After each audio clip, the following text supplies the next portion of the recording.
This is part 2 of the series talking about my experience making the Candle on the Water cover. Part 1 was over voice. This is over piano. So I didn't start learning the piano for this until February 22nd, 2001.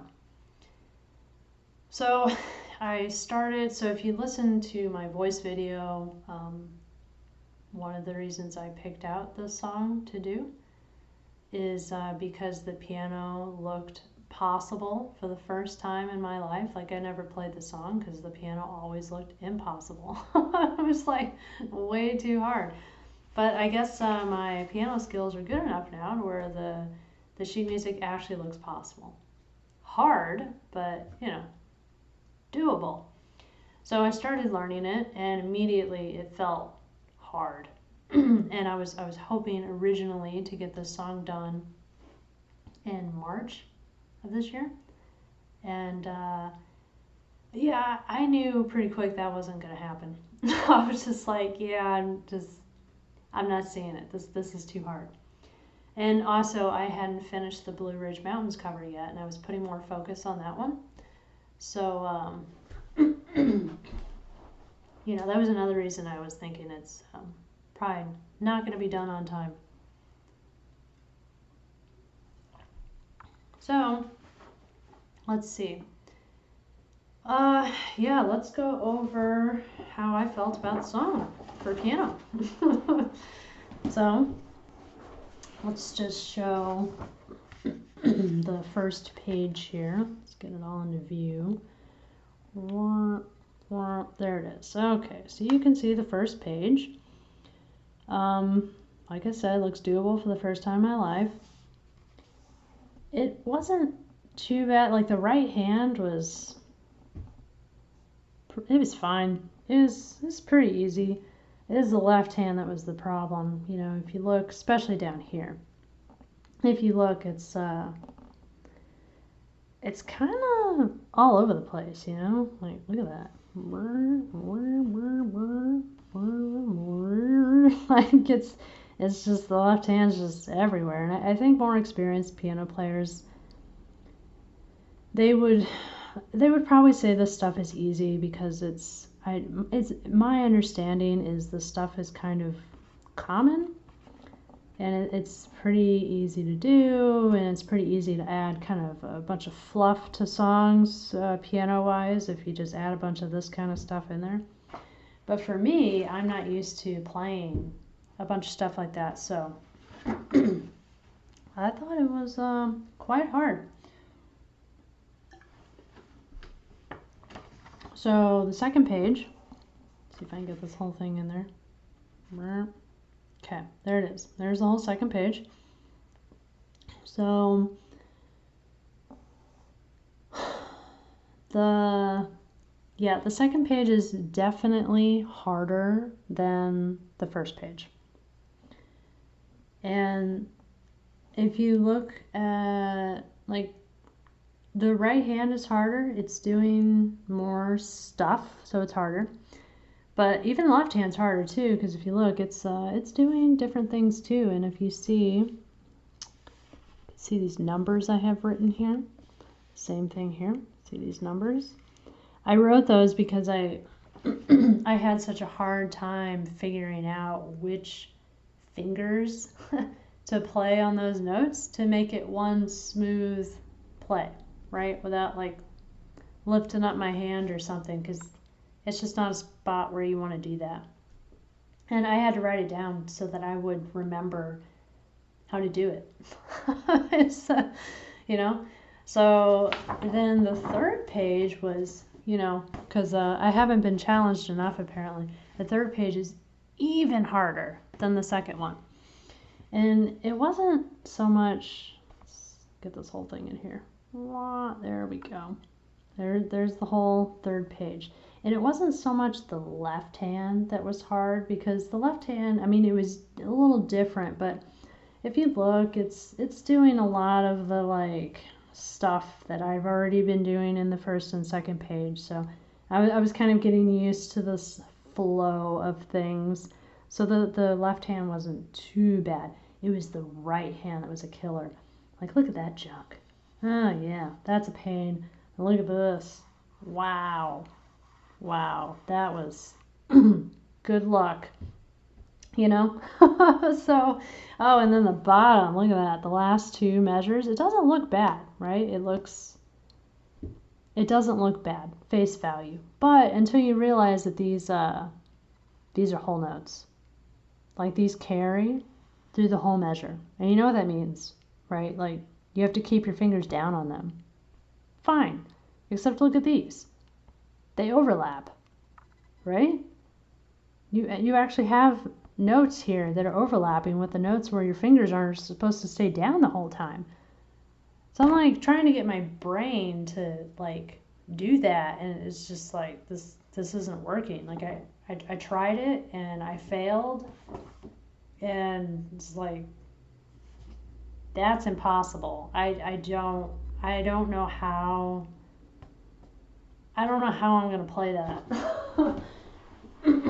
But I'm gonna think about it later because I have a whole song to play.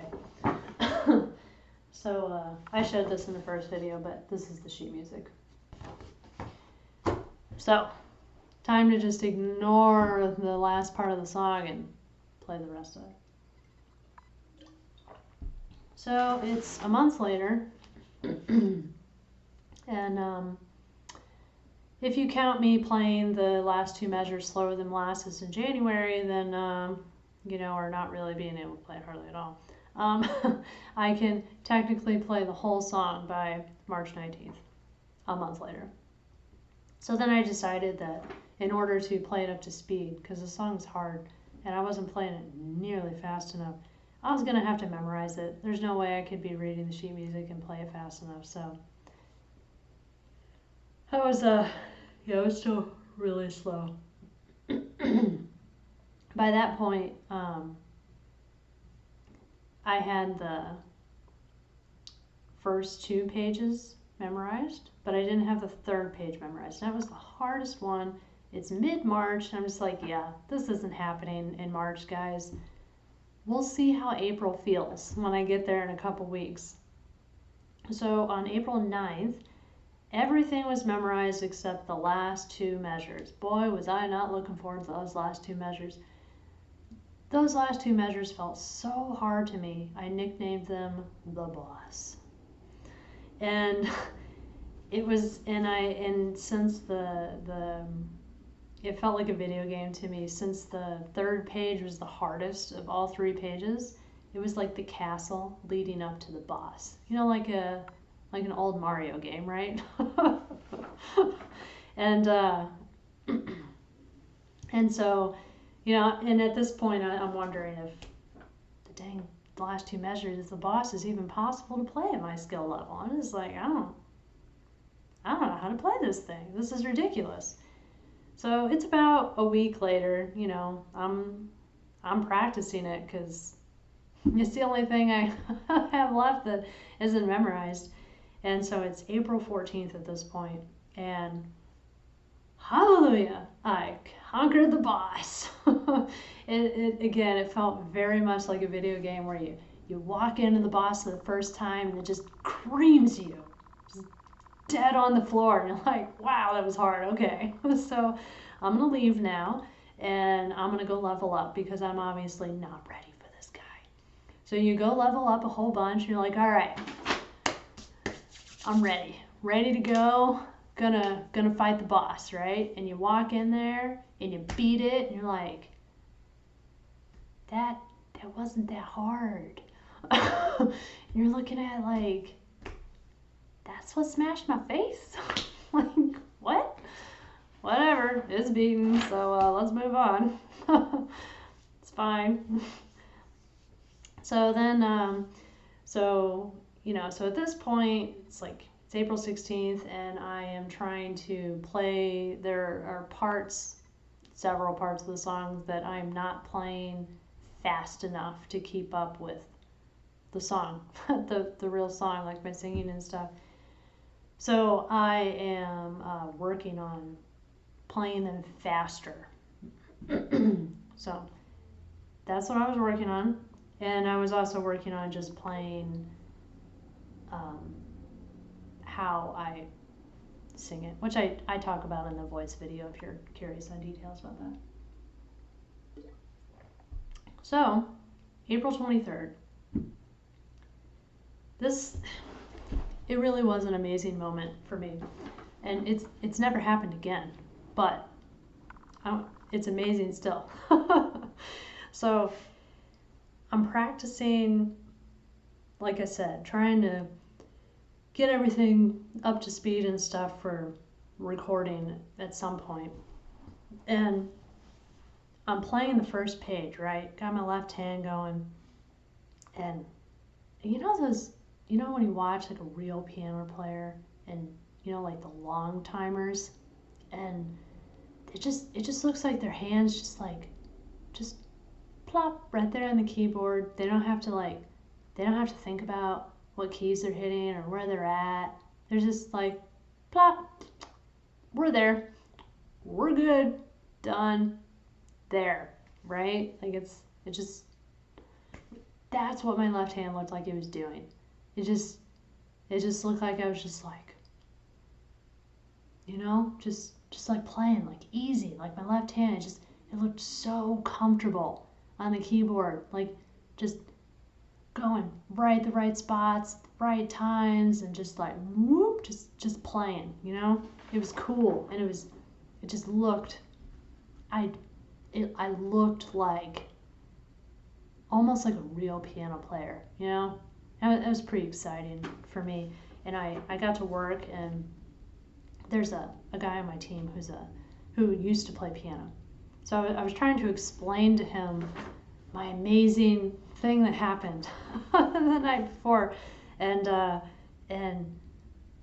was just like, you gotta think I'm crazy, right? I was like, do you have any idea what I'm trying to say here? Like, just like plop, boom, there's your hand, and it just like looks like a real piano player hand, And he said that he's never experienced that himself, but he actually knew what I was talking about. He said when he's seen videos of piano players playing in a concert, like orchestra, whatever it is, he's seen them and it's looked like that. He said their hands almost looked alien. And I'm like, that's such a perfect word for this.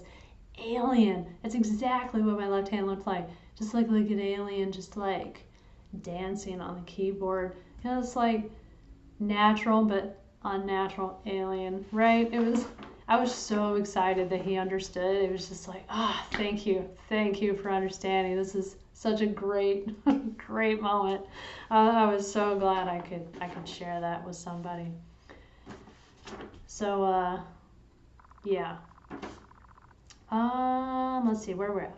That was April 23rd. June 8th. So there's a huge gap in there. That's because I had decided that I needed to record the singing first. So that's talked about in the voice video. I jumped over and recorded the singing, and then I jumped back. So yeah, June 8th, over a month later, I recorded the intro to the piano. I don't know why I recorded the intro separate, but I don't remember why, but whatever. I did, because I know I can play that connected to the first part of the song, but whatever. So the next day, on June 9th, I was trying to record the first page, after the intro, minus the end, because the very end of the first page was too hard for me to play all together, so that would have to be a separate recording. But I was trying to play the rest of the first page, and I noticed that the intro I recorded was a little off on beat. I timed it out, and I was playing at about 129 beats per minute, and the song is done at around 131. So I had to re-record the piano intro and had a metronome playing in my ears so that I could actually play it at 131, because I didn't have any singing to follow, because this is before the singing starts. And in 129 versus 131, it doesn't sound that much off, but I could tell that when the singing started, I was wanting to start playing slower than the song just a little, and then I was wanting to speed up, and it just threw everything off. So I had to re-record it 131, and then it was fine.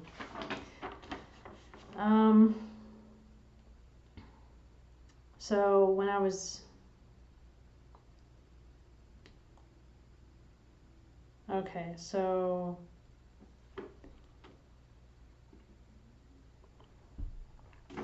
I had trouble with recording the rest of the first page because right here on before, after, like right here, see this little marking I have here? I have another marking here connecting this to this down here. So in these two spots, it sounded like there was a gap because I have to lift, I play this part and I have to lift my finger to move to the next part. And there's more than one part, more than one times in the song where that happens, but for whatever reason, here and here, that gap just sounded bad. Like if you look at the sheet music, there are no rests in the piano part. I mean, you can see a rest here, like in the right hand, but if you look at the left, we're still playing. Like the whole piano is just like one smooth flow of piano the whole time. There's no breaks, and there's gaps there, and they just, I don't know, like where the gaps were, they just didn't sound good. So the reason I marked them like this is because, if you recognize this marking, it's for pedal. So I pedaled to hold out that note, so that I could get over to this one, and then I let go. And I did the same thing there for that spot.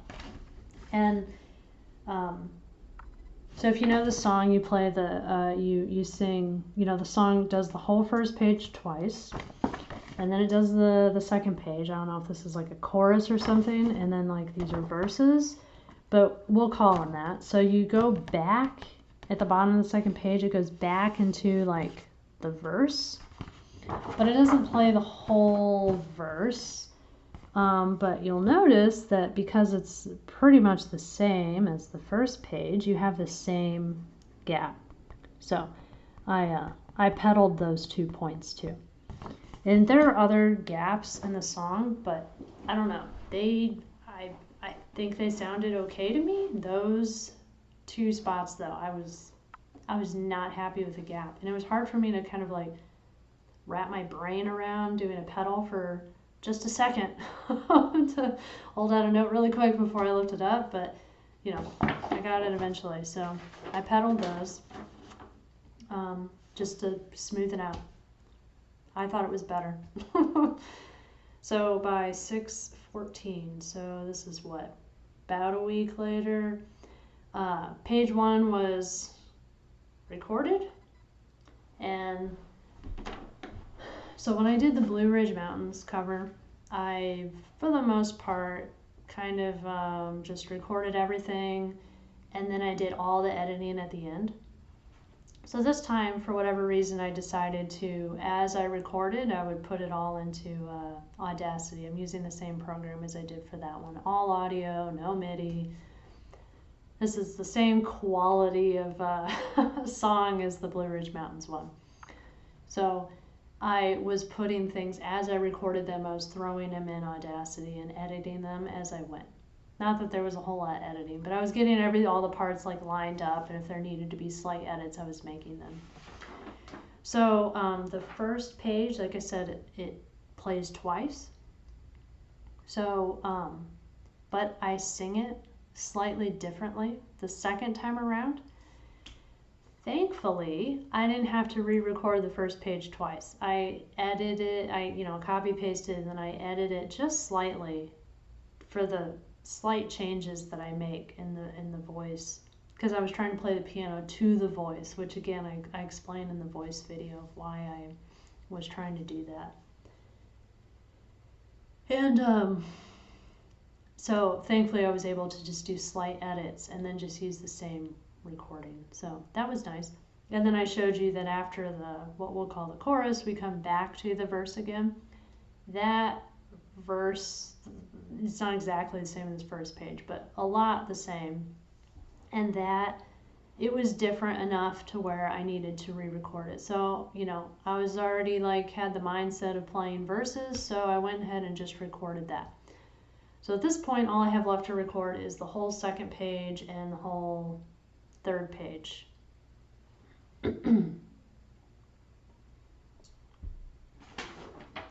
So,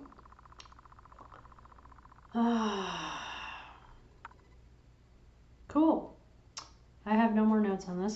So I'm going to show you things I think of. It's not too eventful from here on out, but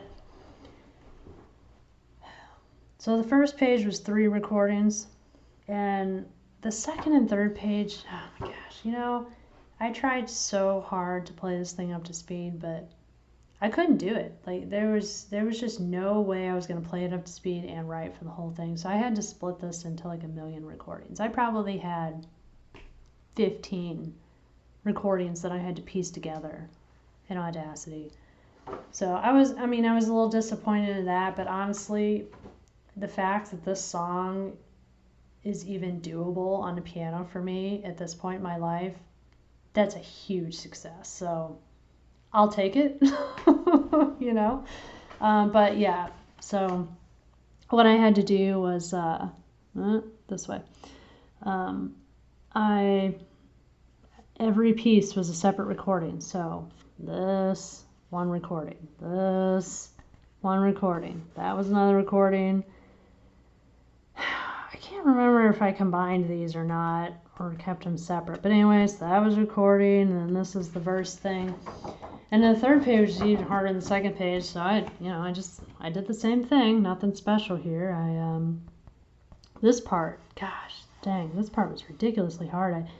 I wanted to do this part in one recording, kind of like I was showing on the second page, but I couldn't. It was too hard. If I remember right, I think it was this transition from show to as. I couldn't do it. I could not do it well enough to actually record it in one go. So I had to do a separate recording for each of these. I did the first I'll Never Let You Go and run recording, the second one and run recording, and then here comes the proud moment. I was able to do the last Never Let You Go and the boss in one recording. That's right.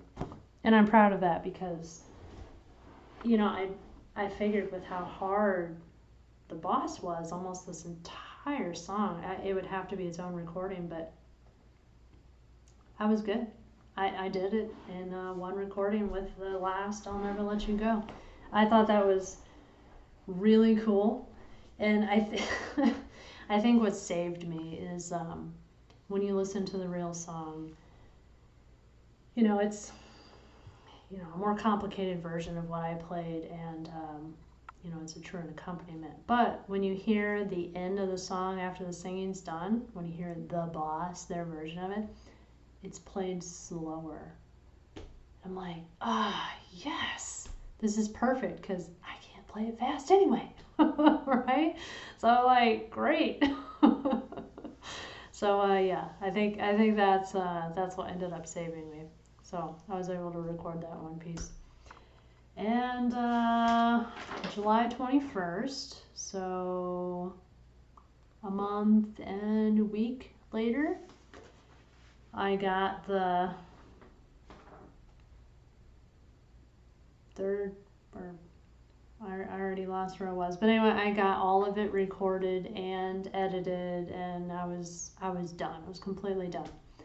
The one editing thing that I probably had the most trouble with was playing with volumes. So, how loud should the instruments be compared to the voice? You obviously want to be able to hear the voice, but you don't want the instruments to be just super quiet either, right? So what's the ratio, right? I don't know. I don't have an answer to that. I'll have to figure that out at some point. But I didn't get any complaints on the Blue Ridge Mountains cover that the voice was too quiet.